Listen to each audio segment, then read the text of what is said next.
Hey agents, in this video, you are going to be hearing from a good friend of mine, a mentor, a business-minded guy. This guy is killing it in the real estate world. He's been killing it in the business world for many, many years. 20 plus years of owning his own businesses, and he's taken his experience from owning businesses, moved it over to the real estate field, and he is killing it there as well. So he's one of those guys that wakes up at 4 in the morning, goes to bed at 10 at night. His battery is always on. If you're having trouble communicating with clients, getting clients to reach back out to you, here's a technique that he has developed over the years that he's been doing real estate, something that he finds that is useful. It is focus-based. It is a different angle than what you're hearing from everybody else.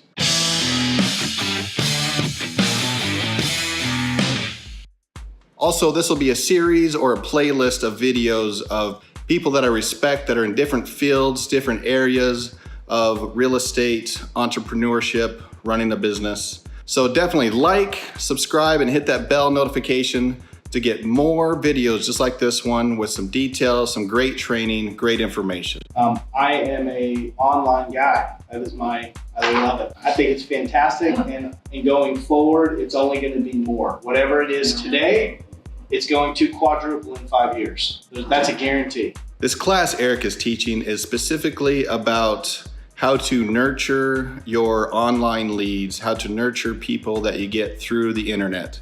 This is the process he goes through, and also reasons behind he uses this process. Again, if you have any questions, comments, definitely comment below. With balancing your life, you need systems. And so this team's got fantastic systems and going to be getting better. So as you guys create your own systems in your business, in your workplace, I highly suggest integrating, whether you like to do it or not, integrating some online leads into your systems. You guys gotta know that online leads have to be a part of your business. All that stuff is 90% of my business.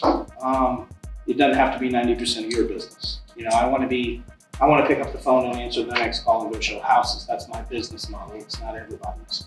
So I'll start it with talking about why we text. And so a lot of this is online, but for the people that don't want online, this works for getting to know people. So whether it's an open house, you can integrate these same techniques into an open house. And first time I text them, I give them probably the rest of the day, depending on if it was 6 in the morning, then maybe I'll call them at night. But I do call them. I love to call, and I try to get them on the phone. All my promptings to get them on the phone, because I'm never going to sell a house over a text. So yeah, I'm working towards getting them on the phone, but I'm trying to build their trust and show work ethic through text first. But I am trying to call them. So I call them definitely by the second day I'm calling them. But it's usually about 3 or 4 texts every phone call I try. And I don't usually leave more than like 2 voicemails if you're not calling me back. Just pounding text. So do your follow-up. It is important. And so through that, I have learned, I'm a call person. I like to pick up the phone. I wear this guy out. He's a texter. So I pick up the phone and call this guy every time I'm driving home from work. And I know it wears him out. He's with his wife. He's got his daughters in town, and he still takes my call. That's who I am. I'm going to pick up the phone. I'd rather talk to somebody than text somebody. You can get so much more accomplished. But it didn't work in my business. So picking up the phone and calling people, hey, you want to get me a real estate commission and work all the way through and be committed to me? Wasn't working. Tried it. Didn't work. My methods that I do in life didn't work. So I implemented texting, and it changed my business, my business model. So as we go forward, you know, think about your daily things and think about the text that you write with your friends or your spouse, or how to connect with somebody. How do you connect with somebody? What works for you? As Jim teaches, it's not about how Eric Geisler does it.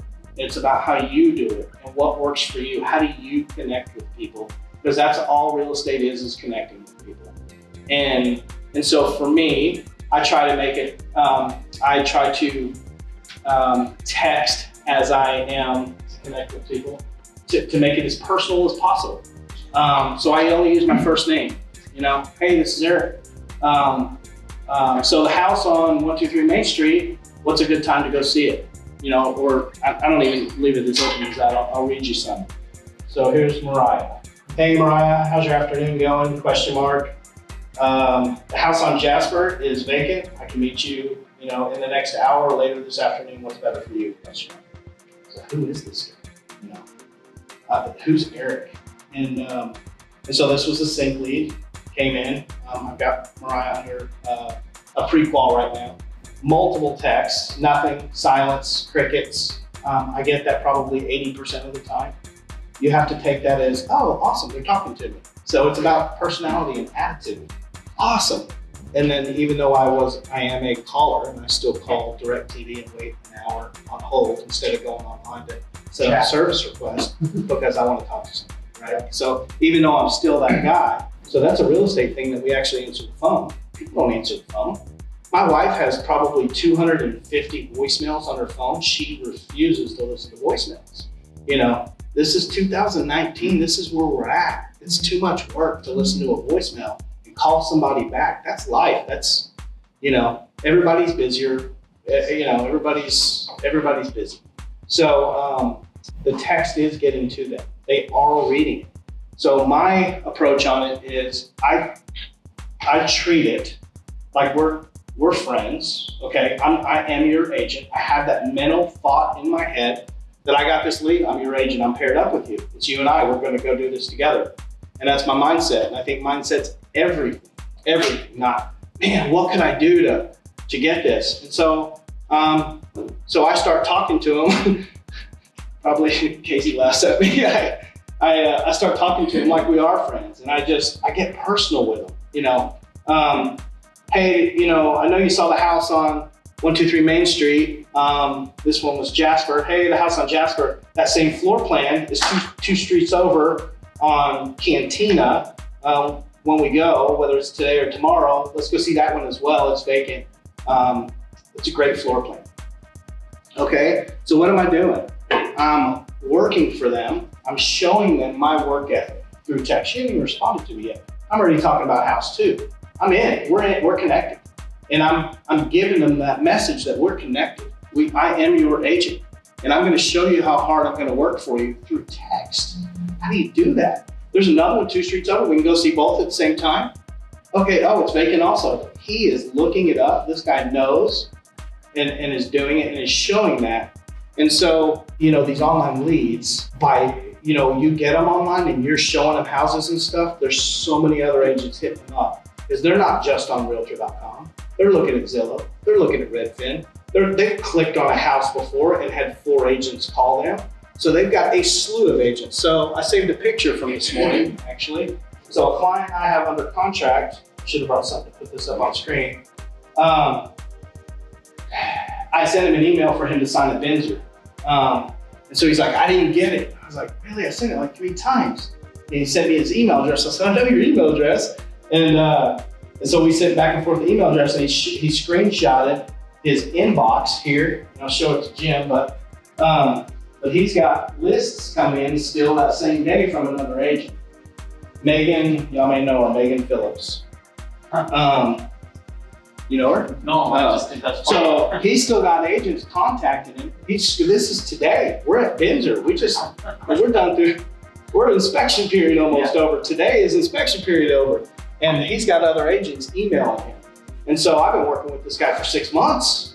These are current emails, from another agent. So it's real. And so this guy had lost out on 4 houses. So for those that have had clients lose out on houses, he lost out on 4 houses, went silent on me 2 weeks ago, went silent on me. His name is Isaiah. And so Isaiah goes, chirp, crickets. Okay, I showed them a lot of houses, first time home buyer, really worked with them with the process. They're trying to buy fully remodeled houses in Gilbert, and bidding wars and everything else that's going on, trying to teach them about this process. They're FHA, 3% down, need closing costs. We're losing them all. And so I'm trying to teach them this process. So Lender calls him to say, hey, what's going on? I heard you guys lost that one. He's like, yeah, I'm done. I'm taking a break. We'll talk about it in a year when I've got some money. And so he's like, yeah, I don't even know about my agent or anything else. So the lender talks him off the ledge. So what I did was, he wasn't responding to me at all. I went and videoed and texted him a video of, okay, I know we've lost some. Here's the deal. Check this one out. It's right by your work, right by your wife's work. And I sent him a video text of the house. I said, I think I found the perfect one. I'm here now. It's vacant. I'll hang out here for the next hour. Where are you guys at? And so this was last Monday. And he's off on Mondays. So I did it on Monday. And so I sent him this video of this house. Him and his wife come show up, bought that house. And so the power of video and texting. You've got to get creative. You've got to work for these people. Here, this guy was silent with me after I put 4 offers in with him. And I was able to rein him back in. Even though he's got plenty of other agents hitting me, he would have found a house. He's buying a house right now. He's just frustrated with me and the process and the lender because he's FHA and, you know, all the things he's hearing from other agents and why he's losing these other deals. He's getting bombarded. And so I don't think it's just with online people. I think it's if you find somebody in an open house also, they've got multiple realtors. It's not 2004 where, you know, it's just not. So there's people in their church, in their neighborhood, their friend's brother. There's other realtors wanting their business and going after their business. And you have to treat every single one of them like you're about to lose them. And it's a hard industry to live like that, but it's profitable, I promise. It's worth it. It's definitely worth it. I have no time limits. It's not because it's not about me. It can't be about me. Sure. And I've got plenty on my plate, and I've got a lot on my schedule, and I time block like crazy. And it's still one of the reasons I do my early morning stuff is so my day is free to be able to be accessible. All my chores are done, right? Every morning I do my chores from 4 to 8. And then my day is a little bit more free. So if I need to sit down with Erica and talk about real estate, or Grant wants to talk about New York Giants or whatever, Jets, whatever we gotta do, you know, or I'm free to show a house, or somebody finally texts me back and wants to go see that house in Mesa, I'm able to do those things. So it's about, you know, that part's important too, but it's always about them. It's always about them and their schedule. I said Friday and Saturday, that was very limiting. You know, hey, I've got Friday or Saturday available if those work for you. Oh, well, it's Wednesday. I'm off on Thursdays. Dang, that's a bummer. This other guy, I bet he's available on Thursdays. They got another agent. Hit them up. So it is. It's all about them. And I know Jim runs his business like that as well. It's always about everybody else. And I feel like that freedom and taking down those barriers will help you. That girl Mariah we were working on earlier. So after 4 texts, I had said, hey, what about this afternoon? Blah, blah, blah, multiple different texts. She finally responds back. This is about a week and a half later, and she just randomly says, my days off of work are Wednesdays and Saturdays. Can we do Saturday afternoon? Well, absolutely, of course. So going. A question on that one. About how many times roughly did you say each after before she responded? 4 on her, on Mariah, before she responded. Well, 4 texts. So along the way, there was 2 emails. I became friends with her on Facebook before she ever texted me back. She accepted my Facebook friend before. So I made comments on her Facebook, you know. One thing on that, for like 6 months, he was doing his technique. Not that I was copying his technique, like doing the texting but we finally sat down and talked, and he told me I don't give him all the information on my first text, and that was basically my biggest mistake. Like, hey, this is Casey, I work here, this is my number, I saw you look at this house. I would just do a long list of a great text of who would want to respond to that. And he said to me, it's like going on your first date. You just don't say you want to get married and have 10 kids on your very first date. You just give them a little tidbit, something that they want to come back for more. And ever since he said that to me, it made a lot more sense. Now, I just wanted to be clear, because he's saying he's doing 4 times, but it's all spread out over a week and a half, 2 weeks. Mm-hmm. Small little drips, like a little drip campaign, kind of, sort of. Plus the emails, plus was there phone calls? Oh yeah, so there was 2 voicemails left. Okay. So one of the things I do before I even text them, is I'll send them, if there's a subject property. So if they're on sync and you see that they viewed this one 5 times, and then they get this one twice, this one once, this one once, this one once. I go to that house that they viewed 5 times, and I call that a subject property because that's the one that they've been most interested in. Or on OpCity, there's usually a subject property that they've clicked on to get to that point. I take that subject property and I send it to them from MLS, so I can see that they've opened it. Okay, so especially if I know that they've opened it, I can send a text and say, hey, the house I just emailed you on 123 Main Street, what's your availability, whatever, I start getting personal there. But it's 2 lines of communication. I send them that. It helps me know if they've got a valid email that I'm communicating with. So now I know that they're getting my text. Now I know that they're getting my emails. I mean, we're almost married. It's multiple levels. Of course, I'm going to be friends with you on Facebook and comment. I'll come to your party this week, And so sending that email first. So by the time I'm texting them, I say, hey, I just sent you, or I sent you that email over earlier, even though it was like 3 minutes ago. Earlier, I hope you got it. It's the actual MLS listing. It's got quite a bit more information. Check it out, let me know. And so that's 2 levels of communication, and I'm letting them know, hey, about the other one, let me check my email. And then boom, a lot of times you'll see it open it up. They're still not responding to me, but they're opening it up. That is communication. I prompted you to go to your email and check that listing. You opened it up. I'm aware of it. You are now looking at my listings. Okay. And so we're interactive, and it's true interaction at that point.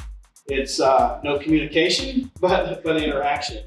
And that's ultimately what we're trying to do. We're trying to break down some of these barriers of a robot on the other side of this internet. And it's hard. It's extremely hard. Can I touch on, I was listening there while I was holding back there. Something you were talking about before where you were showing that this other person's still getting those lists and everything from other realtors. Yeah, I went over that. Yeah. Yes. Yeah. And so just one thing to touch on with that to keep in mind. So when somebody goes online, the chances that they're putting it in multiple places is almost 100%. Okay, you think about when you guys are searching, you're Googling something, you're picking on multiple websites. If they're looking for houses, they're looking, this looks cool, this looks good, I want to find out more about that. We found Sync does an excellent job of national feedback from those lead sources, conversion rates, and what's happening. So they find out on average, those leads are going to potentially register with 2 to 3 websites when they're on there. Some of them are going to be less, some of them are going to be more, some of them might register for 10. But on average, it's going to be 2 or 3 that they're actually clicking on. And so what happens, and I'll stand up just so you guys can see me, keep this in mind.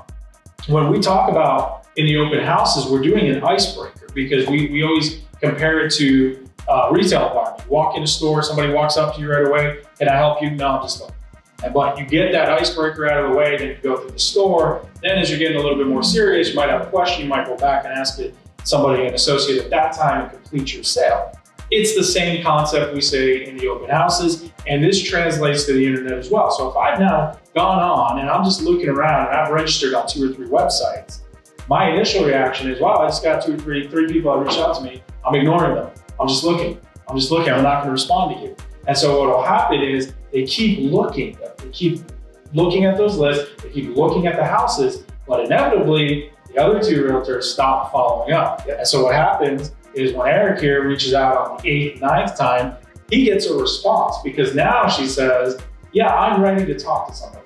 Now I'm ready to go look at a house. And now I'm a little more comfortable. Now I'm a little bit further along. Now I'm a little more serious. Yes, Eric, who's the only one still reaching out to me, I want to go see this house. And so keep that in mind because you still have to work your way through that.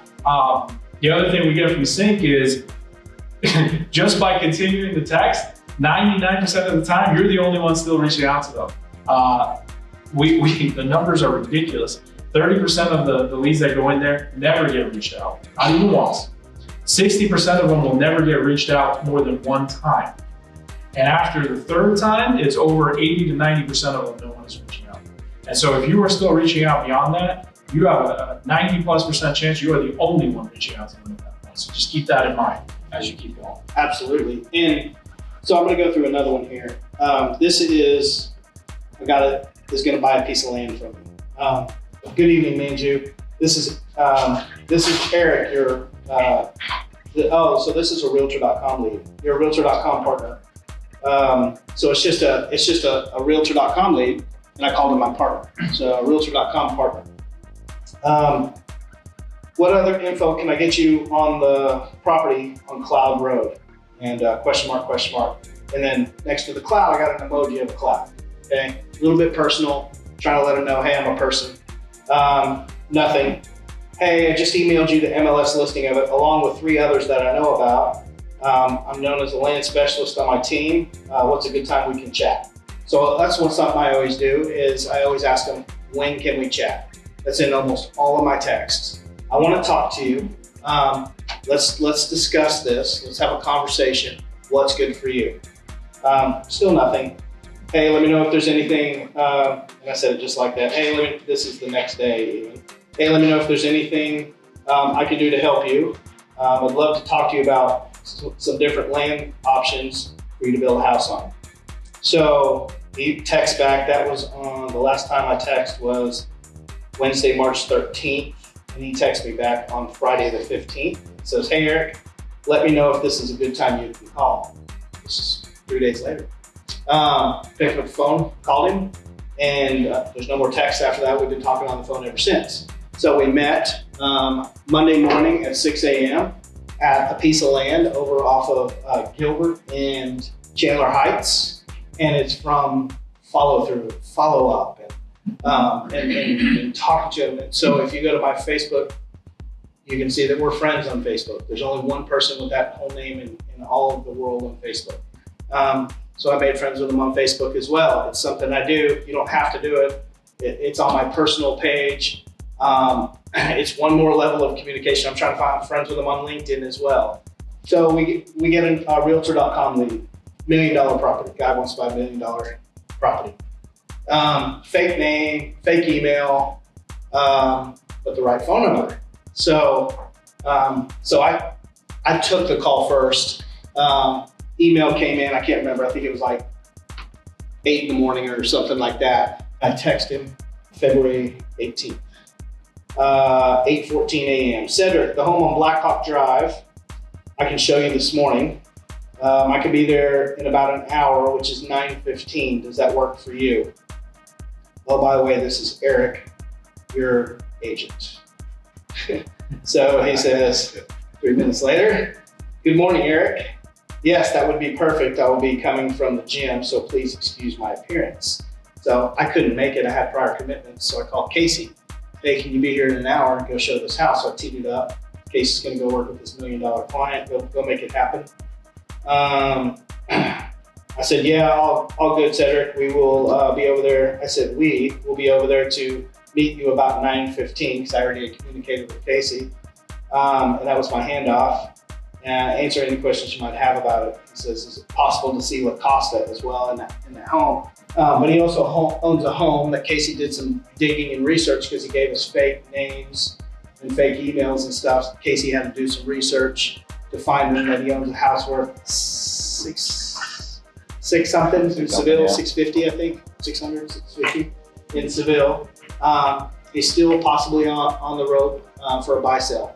But back to it again, I was acting like we were friends and I knew him, and then once you get in front of him, it's up to all of you to connect. And so we get to the house, and I know we're talking about texting, but part of it's connecting. So we go to the house, and I meet Casey over there with him and his... The second time we went out there. Second time, yeah. He went the first time, I went the second time with his mom. And we're talking about nothing, but the house wasn't even part of any of the conversation. It's about what do you do for a living, Cedric? Oh, I've got a school. I own a school in Las Vegas, and we started in California. I've got a school there, a location in there, and I'm putting one here for special needs kids. Oh, perfect. I've got a house for the special needs kids for you. So we're instantly BFFs. But you don't know that until you get personal. You never talk to him about the house or the comps or what he wants to offer or anything like that. You've got to be able to connect with these people. So to do that through a text to kind of bring it all the way around, it is have an attitude that you are going to be your agent. Sorry to interrupt, but the thing about Cedric though is when I met him, it wasn't the first time he saw that house either.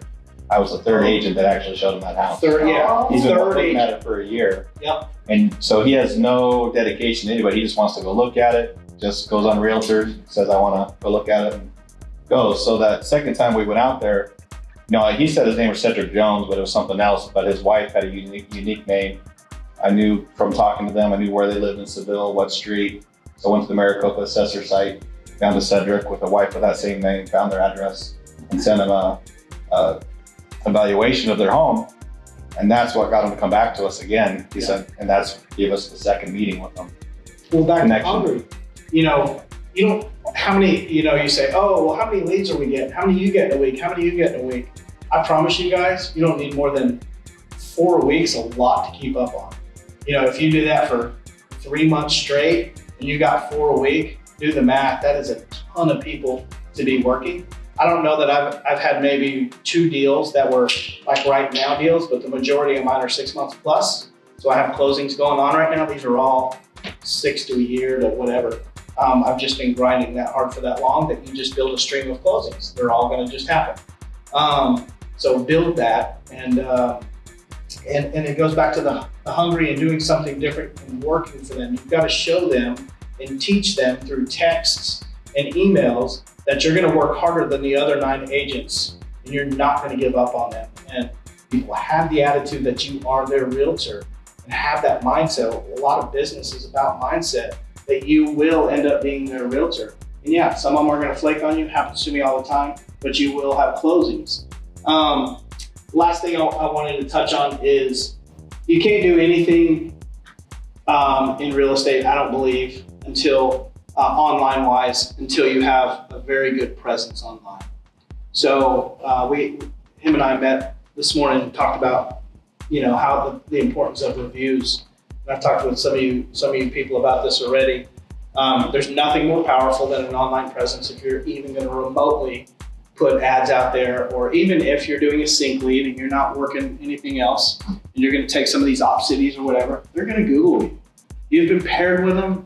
You meet them even in an open house, and who are you? I'm going to Google you because there's 9 other realtors that have better profiles than you. Have the best profile.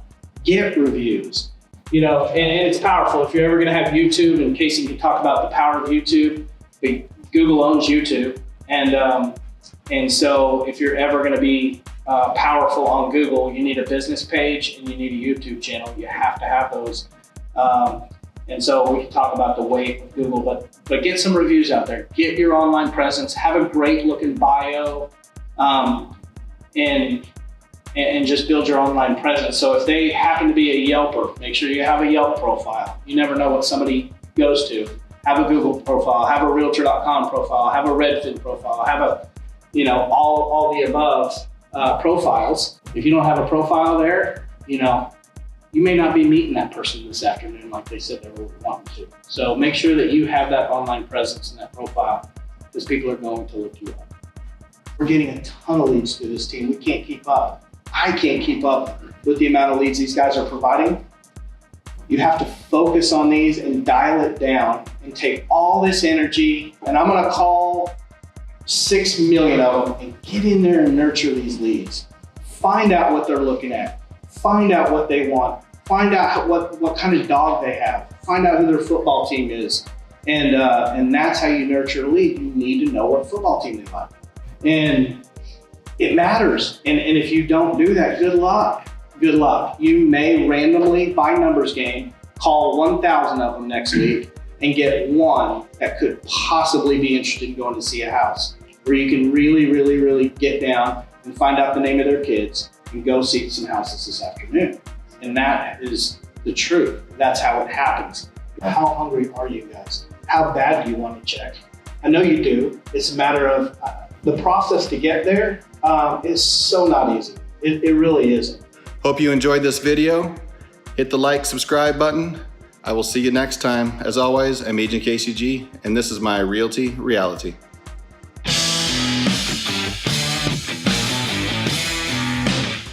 But so Opendoor is launching next month a whole new program that is going to take online leads to the next generation. They built a completely different platform. So they're a broker. They have access to MLS just like everybody else does, like we do, or anybody else. They already have a fantastic system. They've got people walking into their houses without agents. They've done it. Well, 2.0 Opendoor launches next month. What that means is when you go to the Opendoor app, you're not going to just see the 6 little blue open doors that you see when you open it up now in the area, and you can go check out those 6 houses. You're going to see MLS. And so they're opening it up. When you open up, it's just like Zillow, except it's prettier than Zillow. And so they are going to be capturing people that want to go see houses. They're hiring buyer agents. They're doing all kinds of showing agents and stuff, just like Redfin does. They have their own employees and things like that. Redfin does. And so they're really opening it up. But what this means is they're called iBuyers. They buy homes through the internet. You put your address in and they'll buy your house. But these iBuyers, the rest will follow suit. Right now, Opendoor is the only one that has plans to do it. My good friend is Jerry Coleman. I go to church with him. And he's one of the 2 buyers, him and Brett Baer, are the 2 buyers of OfferPad, 2 owners of OfferPad. They don't have any plans to do it, but they're going to have to. They're going to have to follow suit, or they're going to be out of the game. Get in there and nurture these leads. Find out what they're looking at. Find out what they want. Find out what kind of dog they have. Find out who their football team is. And that's how you nurture a lead. You need to know what football team they like. I've got a board on the back of my office that has like 8 names on it. And those are the ones that I dig in deep. First time I text them, I give them probably the rest of the day, depending on if it was 6 in the morning, then maybe I'll call them that night. But I do call them. I love to call, and I try to get them on the phone. All my promptings to get them on the phone, because I'm never going to sell a house over a text. So yeah, I'm working towards getting them on the phone, but I'm trying to build their trust and show work ethic through text first. But I am trying to call them. So I call them definitely by the 2nd day I'm calling them. But it's usually about 3 or 4 texts every phone call I try.